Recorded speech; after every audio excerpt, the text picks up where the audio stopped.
गुल्लू भट्ट जो है पीडीएम साहब का कोई वास्ता नहीं है, पीडीएम साहब कोई वास्ता नहीं है। आप आज पीडीएम की कादिर भाई आज पीडीएम की हुकूमत ताल्लुक नहीं है। और मेरे भाई कि ये हमें बताने की जरूरत पड़ रही है। मेरे भाई आज पीडीएम की हुकूमत छोड़ दें, हुकूमत ही नहीं रहती। कैसे आपका पीडीएम से कोई वास्ता नहीं है? आप उनके साथ इत्तेहादी हुकूमत में बैठे हैं।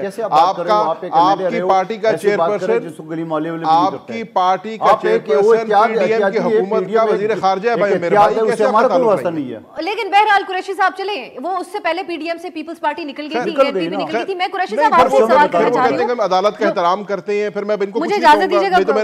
नहीं तो मैं इनको याद कराता कि मरियम जजों के नाम ले, ऑनरेबल जजेस के नाम लेके क्या करती थी। खैर बहरहाल फिर कुरैशी साहब उस बात को छोड़ते हैं। मकसद ही होगा क्योंकि वो टाइम जाया होगा, क्योंकि ये मेरा एक सवाल लीजिएगा कुरैशी साहब, मुझे इजाजत दीजिएगा। जो आप लोगों की तरफ से जो एहतजाज शाह साहब की गिरफ्तारी के हवाले से हो रहा है, उसका सवाल डॉन नहीं किया आमिर मीर साहब से, जो कि केयर टेकर मिनिस्टर हैं। वो ये कहते हैं कि अलग अलग जेलों में तो इसलिए डाला कि शाह साहब की और वहां पे स्वाति साहब की, असद उमर साहब के आपस में झगड़ा हो गया था। इसके ऊपर आप क्या कहेंगे? वो कहते हैं इसलिए हम उनको अलग अलग। अब सुन ले अब सुन ले तसल्ली से।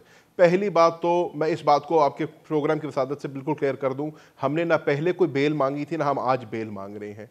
जो बात जो मेरे से जोड़ी जाती है, हमने हफ्ते बेजा में रखा गया और उसके लिए हिबियस कॉर्पस की पिटिशन फाइल की थी। मंदो खेल साहब कह रहे हैं कि आज खुद गिरफ्तारी दी तो कैसे बनती है? वो ऐसे बनती है, बेशक हमने आज खुद गिरफ्तारी दी, लेकिन गिरफ्तारी देने के बाद इस मुल्क के अंदर एक आइन है, इस मुल्क के अंदर एक कानून है और किसी भी कैदी को जेल मैन्यूल के तहत जो है रखा जाता है। हमारे जितने भी कायदीन हैं, आज 7 दिन तकरीबन गुजर गए हैं, उनको उस जेल मैन्यूल के तहत उनके राइट्स नहीं दिए गए।